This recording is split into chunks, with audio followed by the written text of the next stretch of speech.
حضرت علی رضی الله عنه څومره لوی سړی دی. یو سړی د بار نه راغی دی نه پیژن چې دا څوک دی. نو تپوس یې ته چې ته څوک یې؟ من انت؟ حضرت علی صاحب ته ته څوک یې؟ پکار دا و چې ورته وی چې زه د نبي علیه السلام زوم یم. پکار دا و چې وی د هغه د تره زوی یم. فاتح خیبر دی، رکوټې سړی نه دی. حضور پاک د ده په حق کې د جنتیت اعلان کړی دی او باب العلم یې ورته ویلی دی چې علي صاحب د علم دروازه ده. انا مدینة العلم وعلي بابها.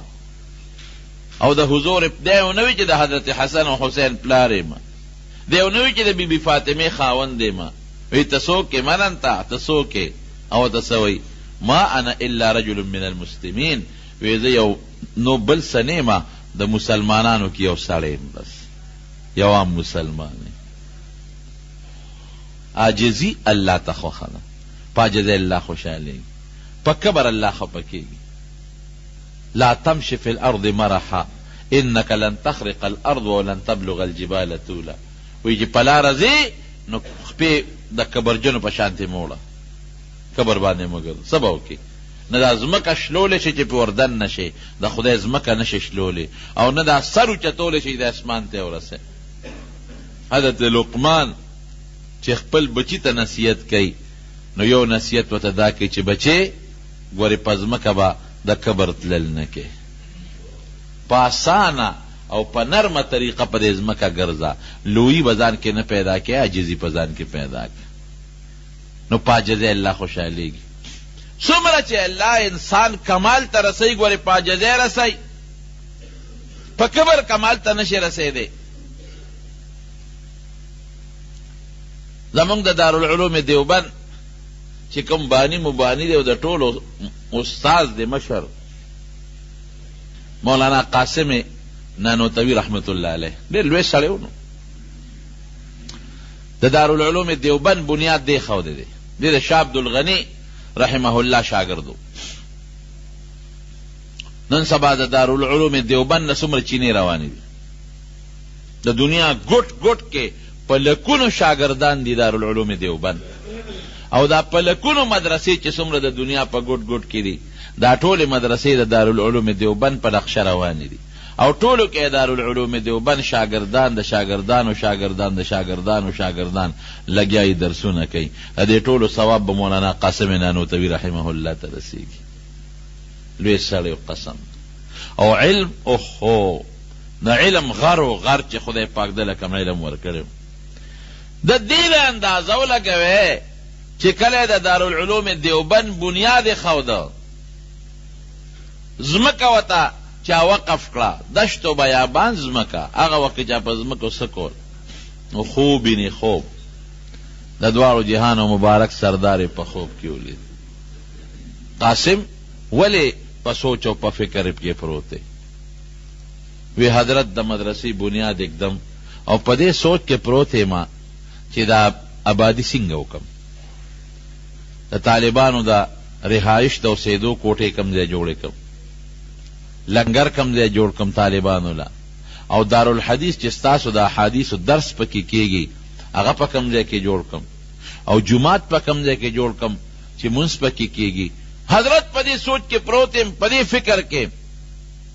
د دواړو جهانو مبارک سردار ورته فرمایي وی راځه چې زه درته نقشه واچوم، په دې نقشه دارالعلوم جوړ کا. اوس دی خوب ویني نو نبی علیہ السلام ته مخکې شو، مولانا قاسم نانوتوي رحمه الله ورپسې شو. حضور پاک سره خپله کونټۍ د چوکه مبارکه او په هغې ورته کرښې راښکې، دلته به دیوال وی، دلته به دیوال وی، او د دې کرښو دننه به دارالحدیث جوړ کړي چې کوم دی احادیث لولېږي، او د دې کرښو دننه به جومات جوړ کړي، او د دې لاندې به لنګر دی او دلته طالبانو د کوټو دی. مکمل نقشه ورته نبی کریم صلی الله علیه وسلم واچوله په خوب کې، کرښې راښکې. او لا عجیبه ناشنا دا ده چې وی نبی علیہ السلام خپې بلې خپې روان او زه هم ورپسې روان یم. دی راپاسېد د خوب نه، چې راپاسېد اوس په دې سوچ کې دی چې ما ته خو نبی علیہ السلام نقشه واچوله، خوب خو بندوي نه نو، ولېږه دې ځای ته ورځم چې دا نقشه رانه هېره نه شي، چې هغې راته څنګه فرمایلي چې اقسې دیوالونه ووام، چې هغه ځای ته ورغې د حضور پاک د هغه کونټۍ مبارکې کرښې هم پرتې وې او د هغې د خپو د قدمونو نشانونه هم پراته وو. دومره لوی سړی. زه کله ویم چې د کمې مدرسې بنیاد د دواړو جهانو سردار کېږي هغې نه به خیر نه خورېږي. د کمو طالبانو د کمرو بنیاد چې نبی کریم صلی الله علیه وسلم کېږي هغې نه به خیر نه خورېږي. دارالعلوم دیوبند د هغې نه خدای ډېر لوی خیر خور کړی، انتهایی لوی. په مدینه منوره کې یو لوی عالم عربي و، نو خلق ورسره ډېر ناست و. ما یو دوه شاګردانو هغې نه مې تپوس وکړه دا څوک دی؟ وایي دا زمونږ استاد دی. او سپین ګیرې، غټه سپینه ګیرې وه، ښکلې مزېداره. نو زه ورنږدې شوم، یاره زه ورنږدې کېږم چې د حدیثو اجازت ترې وغواړم. ستاسو استاد دی او سپین ګیرې دی او ډېر لوی سړی دی، زه به ورنږدې شم چې زه د ده نه د حدیثو اجازت وغواړم. نو چې زه ورسره کېناستم ما ته معلومات اخیستل. مې حضرت تاسو احادیث چا نه ویلي؟ وی زما فلان کې استاد یو عربي استاد یې راته وښوي، هغه زما استاد دی. مې حضرت د هغه استاد څوک دی؟ وی هغه ستاسو په انډیا کې د شیخ الهند مولانا محمود الحسن رحمه الله شاګرد. بس ما غږ بیا ونه کړ. مې سند دی زمونږ دیوبند ته رسېدلی. مې شکر دا سند زمونږ شته. زمونږ استاد مولانا عبدالحق صاحب دی رحمه الله د دارالعلوم حقاني شیخ الحدیث او بانی، او د هغه استاد مولانا حسین احمد مدني صاحب او د هغه استاد شیخ الهند صاحب دی. ما یې ګوره عربو کې لوی شیوخ دا د دارالعلوم دیوبند شاګردان دي، په افغانستان کې، پاکستان کې، بنگلادیش کې، او دارنګې دا نور ملکونه چې څومره دي، برما ده او که دا نور علاقې دي، دا ټولو کې اکثریت د دارالعلوم دیوبند بچي دي. نن په دنیا کې ګوره څومره د دین کار چې کېږي. دا تبلیغي حضرات مولانا الیاس صاحب رحمت الله علیه الله ته څونه کار واغشت، د هغه استاد شیخ الهند صاحب او د شیخ الهند صاحب استاد مولانا قاسم نانوتوي رحمت الله علیه. نو دومره لوی سړی دی، عجزي څونه ده، عجزۍ ته یې ګوره. یو ځل یو په هندستان کې یو کلی شاهجهانپور به یې ورته وي، هغې کې به کال په کال د دې غیر مذهب او د مسلمانانو په منځ کې باسونه کېدل. هندوان به م راغونډ شو، سیکان به مو، مسلمانان به مو، انګریزان به مو. نو د هغې علاقې خلکو مشوره وکړه چې دې ځل لمونږ د بحث له او د تقریر له او د مناظرې له څوک راغواړو. ټولو په دې فیصله وکړه چې مولانا قاسم نانوتوي رحمت الله علیه راغواړو. لوی سړی دی او لوی علم خدای ورکړی دی، دا مناظره به دې وکړي. نو مولانا قاسم نانوتوي رحمت الله علیه پسې د هغې علاقې عالمان رالل.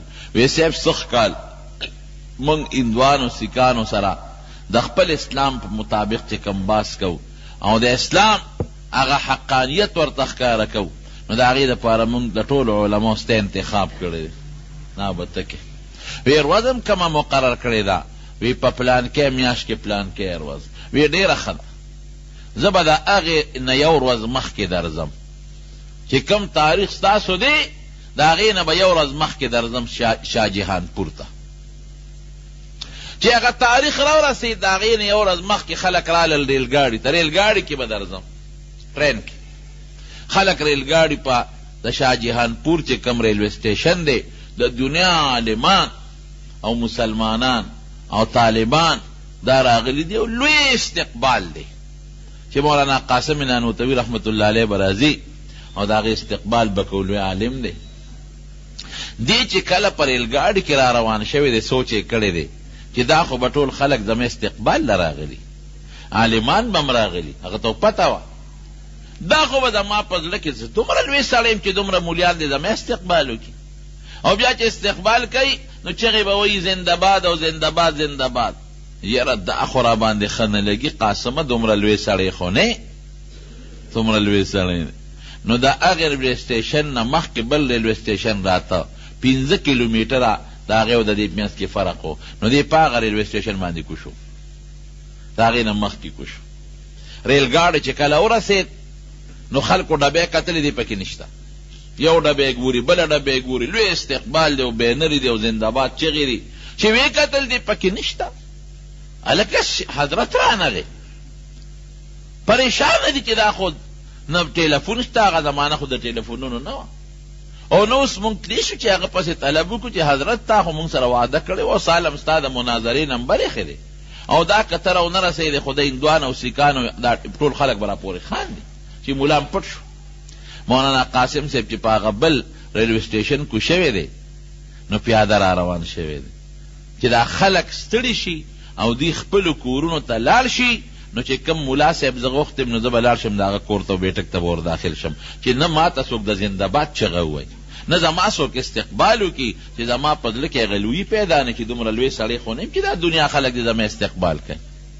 نو لاره کې یو خوړ په خوړ پیاده مزل را روان دی غریب، خوړ کې چې راځي نه خوړ کې اوبه ډېرې وې، نو د پنسي اوچتې کړې وې، خو بیا هم دا پرتوک ته لون شو، کمیس یې اوچت که او پرتوک ته لون شو، نو د خوړ نه چې کله پورې وته نو اوس په دې سوچ کې دی چې دا پرتوک خو د ما لاندې د خټم شو لوندم شو، دا به انزل غواړي او دا به اوچولم غواړي، نو که دا خو انزل خو آسان دي، زه اوبو کې به یې غوپه کم، خو که دا زه اوچولو ته انتظار کوم نو دا خو بیا زما باندې شپه راځي او خلک مې هلته په تمه دی، هغوی به هم پریشانوي. نو دا چلی وکړه چې لنګ یې وواهه او هغه خپل پرتوګ یې راواغېسته چې کم لوند او د خټو شوی هغه یې ووینځه او کونټه یې ورسره وه چې زه په لاره به دا پرتوګ په دې کونټه کې ورکمه او په دې اوږه د پاسه به اوچت ونیسم نو هوا به یې وی او نور به پرې لګي نو په دې به وچي. الله اکبر، فقیرانه شان دی. سړی کم سړی دی؟ د شیوخو د مفسرینو د محدثینو استاد، هغه سړی چې حضور پاک ورته نقشه اچوي، د علم لوی غر او لکه د ملنګانو غوندې هغه خپل پرتوګ یې په کونټه کې ورکه او کونټه یې په اوږه نیولې ده او نور ته یې نیولې ده او لنګ یې والې دی او غریب روان دی. خلک عالمان راغلي دي په ټیشن کې وګرځېدل، پیدا یې نه کړه، اوټلو کې ورپسې ګورې هسې نه اوټکته مخکې راغلي بل ګاډي کې، په اوټلو کې نشته. مولانا قاسم نانوتوي رحمت الله علیه چې څنګه راغی نو ستړی و، یاره چې اوس ورځمه دا خلک به لا پوره نی خوارو، خامخا به لارو کې ولاړي، راشي هوټل ته لاړ شه نو هغې کې به یو ګنټه به په یو کمره کې لږ ارام وکړي نو بیا به لاړ شه. نو چې هوټل ته څنګه ورغی هوټل والا دې تپوس کو نوم دې څه دی؟ نو د خپل زوړ نوم خورشید حسن و، دا نوم یې بیا ځان ته بدل کړی، زوړ نوم یې خورشید حسن، نو هغه ته هغې ته یې وایي زما خورشید حسن نوم دی او لږ ساعت دپاره یو کمره راله راکړې، په کمره کې یو بوټی خوب کوم ارام، دا جامې به مې موچي شي، نو هغې کې سم لاست مولیان ورپسې ګرځي، خلک خو خواره شو لاړل خپلو کورونو ته، خو چې کم مولیان دي هغې ګرځي ودرېږه د بسونو اډې ته لاړ شو چې ته بس کې نه راغلی، هلته هم نشته، یاره یو هوټل دی دې غاړه کې ودرېږي هغې کې ګورو چې ته هغې ته نه ننوتې، چې هوټل ته ورل تپوس به هوټل کې کاو چې د مولانا قاسم نوم سړی خو څوک نشته هغې نه، چې هوټل ته ورلل هغه رجسټر یې کته یو نوم پکې راووت خورشید حسن. وی دا څوک دی؟ وی دا دې کمره کې یو بوډا سپین ږیری راغلی دی او په دې کمره کې دی. وی شکل یې څنګه دی؟ وی نرۍ غوندې شکل یې د خامتا جامې لاندې لنګ والی دی او مولا غوندې معلومیږي، خو هندوانو. وی ودرېږئ ممکن ده چې همدا وی چې دروازې وټکوله مولانا قاسم صاحب پکې حضرت مونږ خو ستا لوی استقبال دپاره ولاړو په ټرین کې په ریلوے سټیشن کې او د علاقې ټول علما او عوام الناس او د هندوانو سیکانو سره مقابله و، نو مونږ خپل شان ننښاو چې دا به لوی شان کې تا مونږ بوزو، دا تاسو څنګه راغلی؟ وی دقې خبرې نه مې ځان پټ کړی ځکه هوټل کې کمره کې دی رہی. قاسم دومره لوی سړی نه دی چې تاسو د په لویه مجمع کې د هغه د زنده‌باد چغې ووهئ. قاسم دومره لوی سړی نه دی چې دومره لوی علما د هغې استقبال ته په لارو کوڅو کې ولاړ.